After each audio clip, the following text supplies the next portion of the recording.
Okay, boys and girls, I'm not going to give you my usual welcome to the show.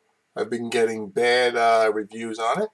Told me to cut it out. So I'll cut it out and let's just get straight to the lesson. All right? So we talked about the economic profit and we talked about implicit and explicit cost. So now we're going to look at what's called short run production cost. All right? You have fixed cost. Costs that do not vary with output, right? We've talked about this in the prior video. So costs that do not vary with output, and then we have variable cost, which are costs that do vary with output. And then the third cost we have is total cost, which is the sum of total fixed and total variable.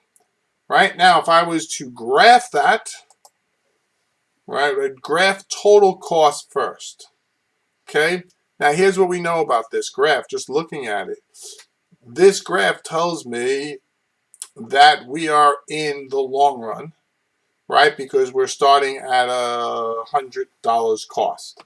Okay, so let me show you why I know that, because, right, the variable cost starts at 0, and then I have the fixed cost of 100. So anytime total cost doesn't start at the origin, that's telling you that you're in the short run because there are fixed costs. Okay, now that's the total cost curves. Let's look at some averages, which is what we're going to focus on for the course, right? We have average fixed cost, which is total fixed cost divided by Q, which is always going to go down because Q will be increasing, right? And then we have average variable cost, which is total variable cost divided by Q, which begins to fall and then will start to rise. Then we have average total cost, which is total cost divided by Q. Then we have marginal cost, right? And marginal cost is the change in total cost over the change in Q. All right, so now we're going to graph this. I'm going to give you a second, take a screenshot, do whatever you like with that. Good. Now, let's look at the graph. We have our per unit or average cost. You want to think of it as a per unit cost because kids get a little confused with the average stuff. Per unit, just think of it as a per unit.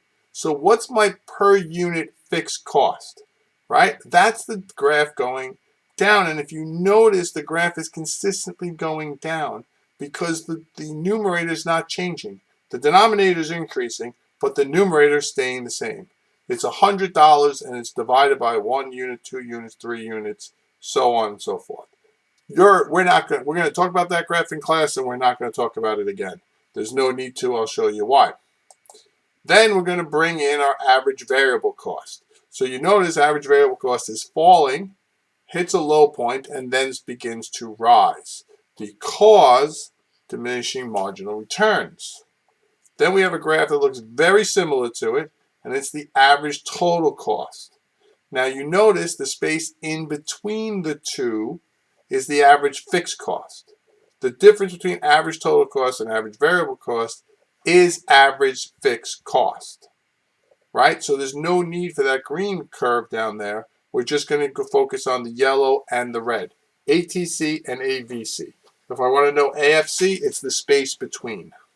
I think there was a song that was called The Space Between. All right, never mind. Okay, and then we add marginal cost. And marginal cost is decreasing and then increasing. Why?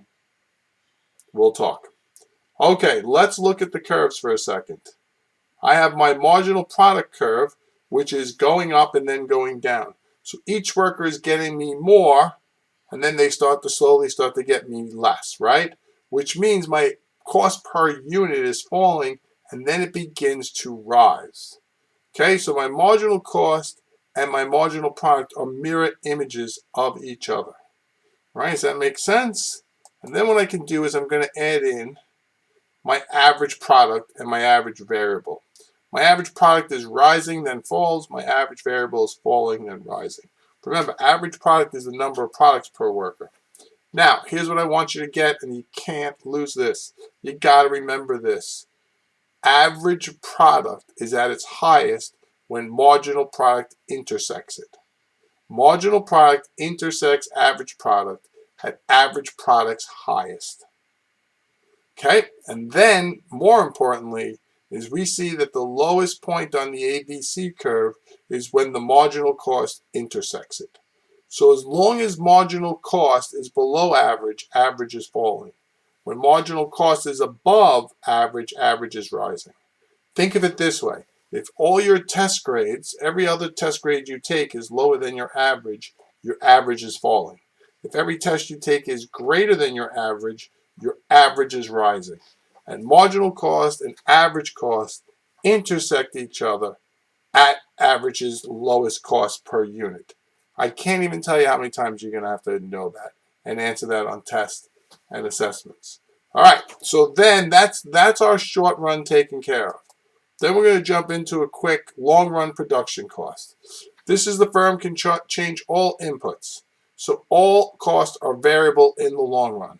So we don't need an average variable cost because everything's variable. We just call it average total cost, right? An average total cost is made up of a bunch of short run average total cost curves. So depending on the output you want to produce will determine which one of the average total cost curves you will pick here, right? And then what we do is we take the lowest amount on each one, and that gives us our long run average total cost curve. Okay, most important thing on the long run cost curve is that you know that there are no fixed, right? So we're not going to have diminishing marginal returns anymore because diminishing marginal returns only happens because one of the factors is fixed, usually capital. So that means we're going to have a different term for things. We're going to have economies of scale, which means our cost per unit is falling. Why does that happen? Because we can specialize in labor. We can specialize our managers. We have efficient capital and other things. Then we have our constant returns to scale. That's when our cost per unit stays the same, right? And we're going to have a graph to show you all this. Then we have what I call the long run version of diminishing marginal returns. We call diseconomies of scale. This is when it becomes too big and there's coordination problems and things like that, and my cost per unit begin to rise. Okay. If you want to go back there for a quick second, right? Your workers are alienated. They don't feel like they're being treated properly. Shirking just means, right, we're shirking our responsibilities. So now we have the graph, okay? And on this graph, you can see as economies of scale, as the costs are falling per unit throughout the output. As output is rising, my cost per unit are falling. That's economies of scale. Then we have this big part in the middle where we're running where the cost per unit is staying the same. Then I have my long run average total cost. Okay, and that long run average total cost curve is showing diseconomies of scale, and that is when my cost per unit are rising as my quantity rises. All right, real quick here.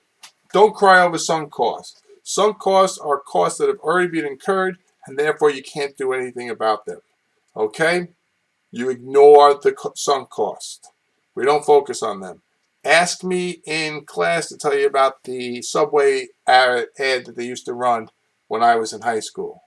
Yes, there was a Subway when I was in high school. I'm not that old, okay? Well, all right, maybe I'm... All right, anyway, guys, it was a pleasure making this video for you. All right, take care.